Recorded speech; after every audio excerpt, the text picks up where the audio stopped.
Shalom buat kita semua. Baiklah, di sini saya akan menjelaskan materi saya tentang Kristologi atau pengajaran tentang Kristus. Jadi pertama-tama saya akan menjelaskan apa itu Kristologi. Kristologi adalah cabang teologi sistematika yang mempelajari pribadi dan karya Yesus Kristus. Dalam tradisi iman Kristen, Kristologi menjadi pusat teologi karena seluruh rencana keselamatan Allah berpuncak pada pribadi dan karya Kristus. Jadi, pertanyaan yang paling mendasar dalam Kristologi adalah pertanyaan yang diberikan Yesus kepada murid-muridnya, yaitu, "Tetapi apa katamu? Siapakah aku ini?" Ini dapat kita lihat di dalam Matius 16 ayat 15. Jadi, jawaban terhadap pertanyaan ini menentukan pemahaman seorang tentang keselamatan, gereja, dan hubungan dunia manusia dengan Allah. Sekarang kita masuk ke dalam siapakah Yesus Kristus. Yang pertama, kesaksian perjanjian baru tentang identitas Kristus. Jadi, perjanjian baru menyaksikan bahwa Yesus Kristus memiliki identitas yang unik. Ia sepenuhnya manusia, tetapi sepenuhnya juga Allah. Yang pertama, Yesus sebagai manusia sejati. Alkitab menegaskan kemanusiaan Yesus secara nyata, yaitu yang pertama, ia lahir dari seorang perempuan. Kita dapat melihat dalam Galatia 4 ayat 4. Yesus, kita tahu sendiri bahwa Yesus itu lahir dari seorang perempuan, yaitu Maria. Dan kita juga manusia lahir dari seorang perempuan. Jadi itu juga menyatakan bahwa Yesus sebagai manusia sejati. Yang kedua, ia bertumbuh secara manusiawi. Sama seperti kita manusia. Kita bertumbuh dari balita masuk ke kanak-kanak, ke remaja hingga sampai ke dewasa. Begitu juga pertumbuhan yang dialami oleh Yesus. Yang ketiga, ia mengalami lapar. Kita dapat melihat Yesus mengalami lapar dalam Matius 4 ayat 2. Di situ Yesus mengalami lapar karena setelah berpuasa 40 hari 40 malam. Sama seperti manusia, kalau kita juga melakukan puasa, pasti kita juga merasa lapar. Sekarang yang keempat, ia merasa letih. Dapat kita lihat dalam Yohanes 4 ayat 6. Jadi, Yesus merasa letih karena dia berjalan jauh untuk pergi mencari sumur yang sama seperti kita. Kita juga kalau pulang dari pekerjaan, pasti kita merasa letih. Yang kelima, ia mengalami penderitaan dan kematian. Yesus mengalami kematian dan penderitaan sama seperti manusia. Kita juga pasti mengalami kematian dan penderitaan. Jadi, itu menyatakan bahwa Yesus sebagai manusia sejati. Kemanusiaan Kristus sangat penting karena keselamatan manusia hanya mungkin jika Sang Penebus benar-benar mengambil natur manusia. Dapat kita lihat dalam Ibrani 2 ayat 17 menyatakan bahwa ia harus disamakan dengan saudara-saudaranya dan segala hal. Ini menunjukkan bahwa Yesus sungguh-sungguh masuk dalam realitas eksistensi manusia. Sekarang kita masuk ke dalam bagian B, yaitu Yesus sebagai Allah sejati. Selain sebagai manusia, Perjanjian Baru juga menegaskan keilahian Kristus. Beberapa teks utamanya yaitu terdapat dalam Yohanes 1 ayat 1 yang berisi, "Pada mulanya adalah firman.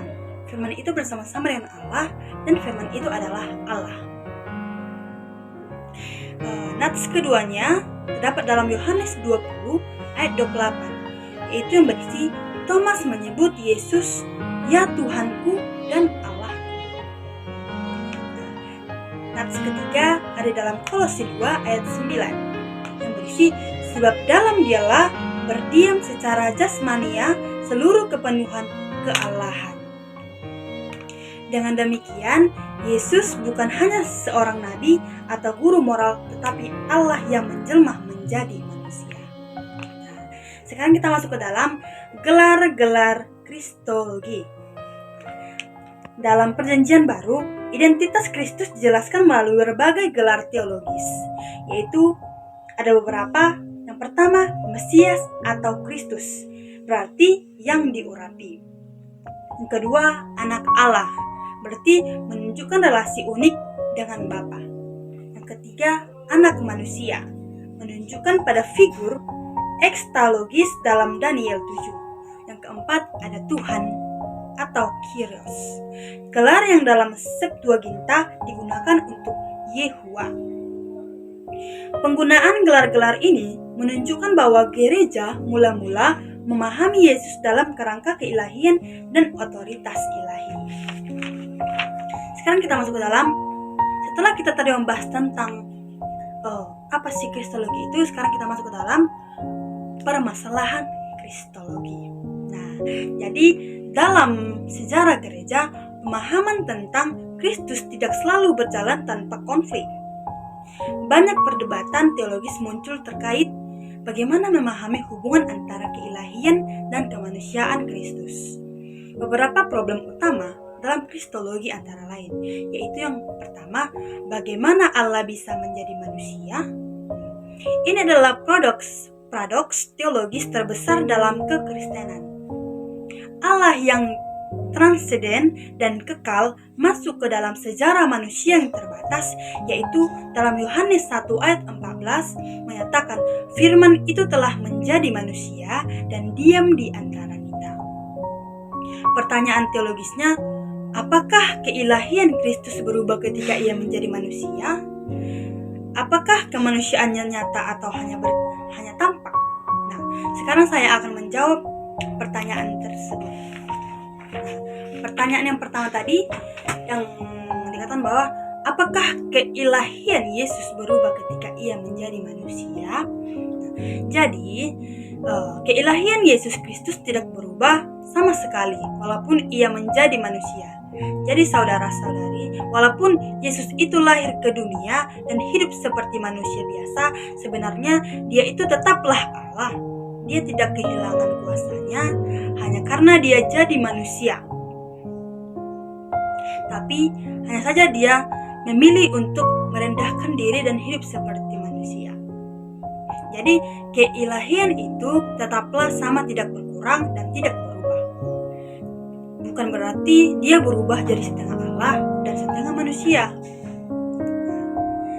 Tetapi dia tetaplah Allah sepenuhnya, hanya saja dia punya sifat-sifat manusia. Sekarang pertanyaan yang kedua itu, apakah kemanusiaannya nyata atau hanya tampak? Nah, sekarang saya akan menjawab. Jadi, kemanusiaan Yesus Kristus itu benar-benar bukan cuman kelihatan saja. Yesus benar-benar hidup sebagai manusia, contohnya seperti dia bisa lapar, dia bisa capek, dia bisa sedih, bahkan mengalami penderitaan dan kematian.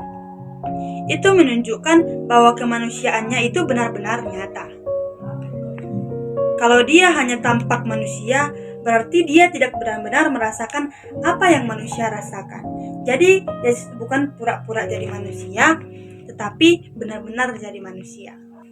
Baiklah, selanjutnya kita masuk ke dalam yang kedua, hubungan antara dua natur Kristus.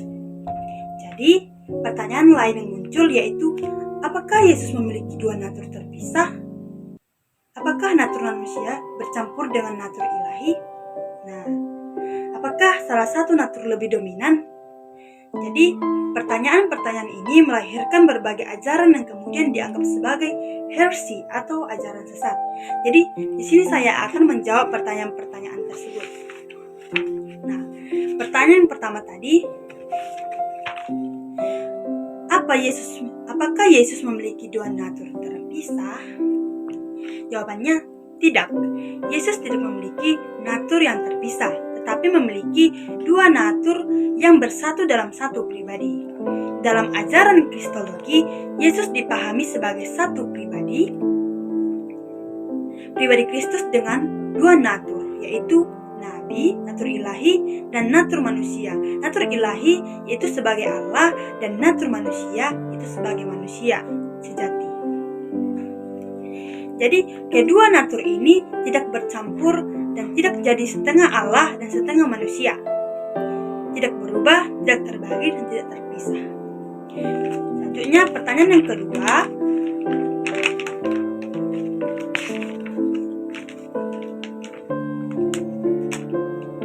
Apakah natur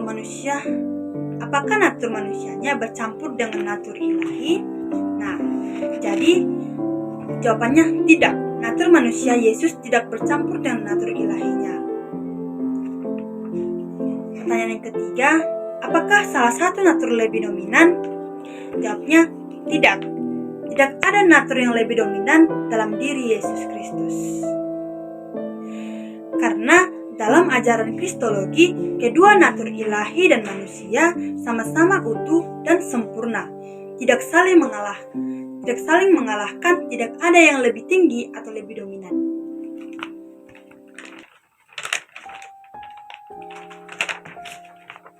Nah, jadi saya telah menjawab pertanyaan kedua. Sekarang kita masuk ke dalam materi yang ketiga, yaitu beberapa penyimpangan Kristologi dalam sejarah gereja. Ada beberapa penyimpangan Kristologi dalam sejarah gereja, yaitu yang pertama, Docetisme mengajarkan bahwa Yesus hanya tampak sebagai manusia, tetapi sebenarnya tidak sungguh-sungguh manusia. Masalahnya, jika Yesus tidak benar-benar manusia, maka ia tidak benar-benar mati, sehingga keselamatan manusia menjadi tidak mungkin. Yang kedua, Arianisme. Ajaran ini menyatakan bahwa Yesus bukan Allah sejati, melainkan makhluk ciptaan yang tertinggi. Pandangan ini ditolak gereja dalam Konsili Nicea 325 Masehi. Yang ketiga, Nestorianisme. Ajaran ini memisahkan dua natur Kristus secara ekstrem, sehingga tampak seperti dua pribadi dalam Yesus. Yang keempat, Monofisitisme. Pandangan ini mengajarkan bahwa Kristus hanya memiliki satu natur, yaitu natur ilahi. Sebagai respon terhadap perdebatan tersebut, gereja merumuskan doktrin resmi dalam Konsili Chalcedon 451 Masehi yang menjadi dasar Kristologi ortodoks. Sekarang, setelah kita tadi mempelajari permasalahan Kristologi, sekarang saya akan menjelaskan dua natur Kristus. Doktrin dua natur Kristus dikenal sebagai hypostatis union atau yang disebut persatuan hipostatik. Rumusan Chalcedon menyatakan bahwa Kristus adalah satu pribadi dengan dua natur ilahi dan manusia, tanpa percampuran, tanpa perubahan, tanpa pembagian, dan tanpa pemisahan. Baiklah, kita masuk ke dalam yang pertama, natur ilahi Kristus. Natur ilahi berarti Kristus memiliki seluruh atribut Allah, yaitu yang pertama, kekekalan, kemahakuasaan, kemahatahuan, dan kemahahadiran. Yang kedua, natur manusia Kristus. Jadi, Yesus juga memiliki natur manusia yang nyata, yaitu tubuh manusia, jiwa manusia, emosi manusia, dan kehendak manusia. Nah, sekarang kita masuk ke dalam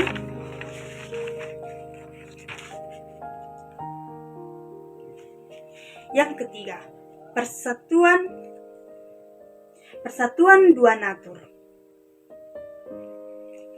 Dua natur ini bersatu dalam satu pribadi Kristus, bukan dua pribadi, bukan campuran natur, tetapi dua natur dalam satu pribadi, one person, two natures. Persatuan ini memungkinkan Kristus menjadi mediator antara Allah dan manusia.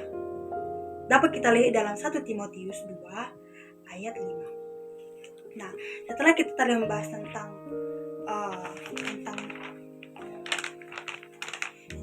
dua natur Kristus, sekarang kita mempelajari inkarnasi dan kenosis. Jadi, inkarnasi dan kenosis ini, ada yang pertama, doktrin inkarnasi.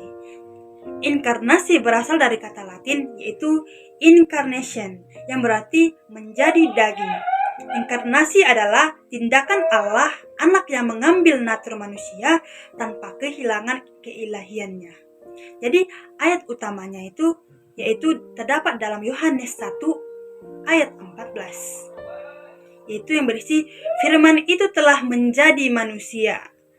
Inkarnasi bukan berarti Allah berhenti menjadi Allah atau Allah berubah menjadi manusia, melainkan Allah mengambil natur manusia. Dengan demikian, dalam Yesus terdapat keilahian dan kemanusiaan secara bersamaan. Yang kedua, tujuan inkarnasi. Ada beberapa tujuan inkarnasi menurut Alkitab, yaitu menyatakan Allah kepada manusia. Yohanes 1 ayat 18 yang berisi anak tunggal Allah. Dialah yang menyatakannya. Yang kedua, menyelamatkan manusia dari dosa. 1 Timotius 1 ayat 15, Kristus Yesus datang ke dunia untuk menyelamatkan orang berdosa. Yang ketiga, mengalahkan kuasa iblis. Ibrani 2 ayat 14 mengatakan supaya oleh kematiannya ia memusnahkan dia yang berkuasa atas maut. Yang keempat, menjadi iman besar yang berempati. Dapat kita lihat dalam Ibrani 4 ayat 15 yang berisi ia telah dicobai sama seperti kita. Nah, sekarang yang ketiga, doktrin kenosis. Jadi konsep kenosis berasal dari kata Yunani yaitu keno, yang berarti mengosongkan diri. Dasarnya terdapat dalam Filipi 2 ayat 6-7 yang berisi ia yang walaupun dalam rupa Allah tidak menganggap kesetaraan dengan Allah sebagai milik yang harus dipertahankan, melainkan telah mengosongkan dirinya. Kenosis ini berarti bahwa Kristus kehilangan keilahiannya, tapi bahwa ia secara sukarela membatasi penggunaan hak-hak ilahinya. Ia mengambil yang pertama, rupa seorang hamba. Artinya, Yesus merendahkan dirinya. Yang kedua, kondisi manusia. Yesus mengikuti atau mengalami hal kondisi yang dialami sama dengan manusia. Yang ketiga, kehidupan dalam kerendahan. Artinya, hidup dengan rendah hati. Jadi itulah yang diambil Yesus dari keilahiannya. Sekarang kita masuk ke dalam yang keempat, makna teologis kenosis. Jadi, kenosis menunjukkan beberapa hal penting, yaitu yang pertama, kerendahan hati Allah. Jadi, Allah menyatakan diri bukan dalam kemegahan tetapi dalam kerendahan hatinya. Kedua, pola hidup bagi orang percaya. Jadi, di dalam Filipi 2 ayat 5 menyatakan, hendaklah kamu dalam hidupmu bersama menaruh pikiran dan perasaan yang terdapat juga dalam Kristus Yesus. Yang ketiga, paradoks atau kemuliaan Allah.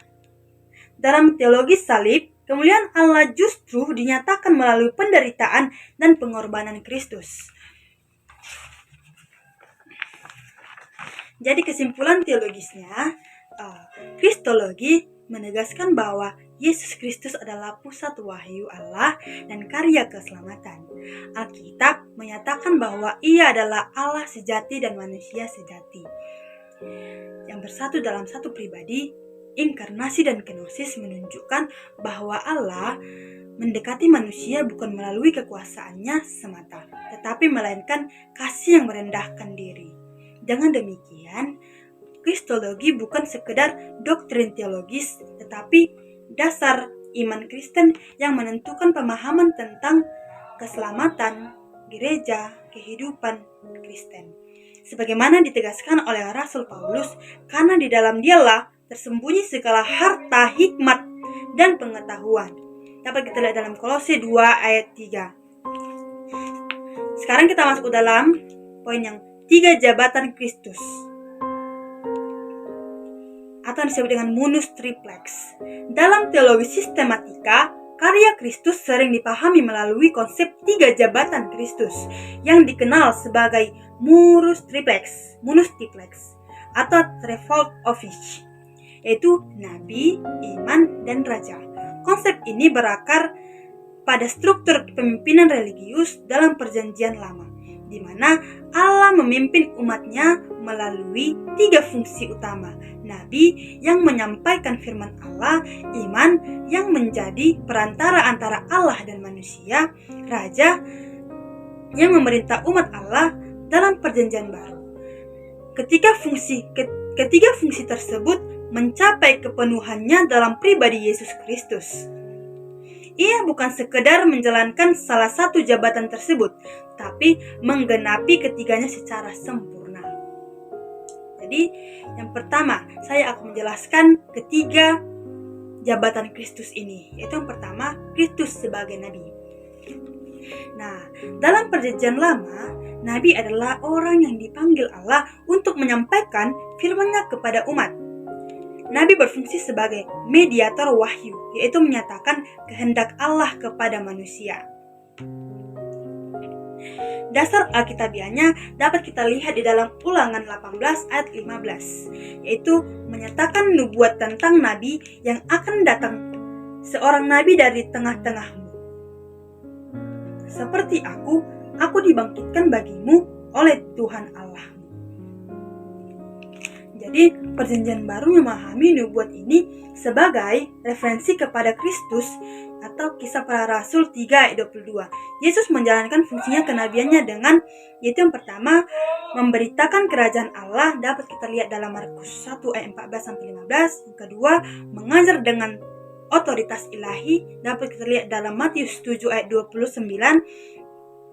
Yang ketiga, menyatakan kebenaran Allah, dapat kita lihat dalam Yohanes 8 ayat 26. Dalam Yohanes 1 ayat 18 ditegaskan bahwa Yesus adalah penyataan Allah yang sempurna.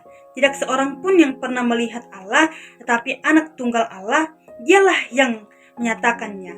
Dengan demikian, Kristus tidak hanya membawa wahyu, tetapi ia sendiri adalah wahyu Allah yang hidup. Yang kedua, Kristus sebagai iman. Dalam sistem ibadah Israel, iman berfungsi sebagai perantara antara Allah dan manusia, khususnya dalam hal pengorbanan dosa. Kitab Ibrani memberikan penjelasan paling komprehensif mengenai jabatan iman Kristus. Kristus sebagai iman besar, Ibrani 4 ayat 14 menyatakan, kita mempunyai iman besar agung, yaitu Yesus, Anak Allah. Sebagai iman besar, Kristus memiliki 2 fungsi utama, yaitu yang pertama, mempersembahkan korban bagi dosa. Artinya, ia memberikan sesuatu sebagai pengganti atau penebus atas dosa-dosa manusia. Yang kedua, menjadi perantara bagi umat manusia, yaitu artinya menjadi penghubung antara manusia dan Allah. Jadi, namun terdapat perbedaan mendasar antara iman Perjanjian Lama dan Kristus. Iman Perjanjian Lama mempersembahkan korban hewan, sedangkan Kristus mempersembahkan dirinya sendiri sebagai korban yang sempurna. Ibrani 9 ayat 26 menyatakan, ia telah menyatakan dirinya satu kali saja untuk selama-lamanya untuk menghapuskan dosa oleh korbannya. Dengan demikian, karya iman Kristus bersifat final dan sempurna. Sekarang yang ketiga, yaitu Kristus sebagai Raja. Jabatan Raja dalam Perjanjian Lama berkaitan dengan pemerintahan Allah atas umatnya. Raja ideal dalam tradisi Israel diharapkan berasal dari keturunan Daud. Perjanjian Lama menubuatkan datangnya seorang raja mesianik yang akan memerintah selamanya. Contohnya, di dalam 2 Samuel 7 ayat 13 menyatakan bahwa tahta keturunan Daud akan ditegakkan untuk selama-lamanya. Perjanjian Baru melihat penggenapan nubuat ini dalam Yesus Kristus. Kerajaan Kristus, Yesus menyatakan, kerajaanku bukan dari dunia ini. Dapat kita lihat dalam Yohanes 18 ayat 36. Kerajaan Kristus kerajaan Kristus ini bersifat yang pertama rohani, atau yang disebut dengan hubungan dengan Tuhan. Yang kedua, ekskatologis, atau yang diartikan berhubungan dengan akhir zaman atau masa depan. Yang ketiga, universal, atau yang diartikan dengan untuk semua orang. Setelah kebangkitan Kristus menerima otoritas kosmis, Matius 28 ayat 18 menyatakan, "Kepadaku telah diberikan segala kuasa di sorga dan di bumi. Dengan demikian, Kristus adalah Raja Mesianik yang memerintah atas gereja dan seluruh ciptaannya." Nah, setelah tadi kita membahas tentang 3 jabatan Kristus, sekarang kita masuk ke dalam ketidakberdosaannya Kristus. Jadi, doktrin ketidakberdosaan Kristus atau sinlessness of Christ merupakan elemen fundamental dalam kristologi dan soteriologi. Tanpa ketidakberdosaan Kristus, karya penebusan tidak mungkin terjadi. Jadi yang pertama, kesaksian Alkitab tentang ketidakberdosaan Kristus. Jadi dalam Perjanjian Baru, secara konsisten menegaskan bahwa Yesus tidak berdosa. Ibrani 4 ayat 15 mengatakan, "Ia telah dicobai, hanya tidak berbuat dosa." Berarti Yesus itu sudah dicobai, cuman Yesus tidak berdosa dan tidak mendengarkan yang diapakan ke dia. Ayat ini menunjukkan 2 hal penting, yaitu Kristus mengalami percobaan nyata. Kedua, Kristus tetap tanpa berdosa. 1 Petrus 2 ayat 22 mengatakan, "Ia tidak berbuat dosa dan tipu tidak ada dalam mulutnya." Dalam 2 Korintus 5 ayat 21, "Dia yang tidak mengenal dosa telah dibuatnya menjadi dosa karena kita." Kesaksian ini menegaskan bahwa Kristus memiliki kesucian moral yang absolut. Kedua, hubungan antara ketidakberdosaan dan inkarnasi.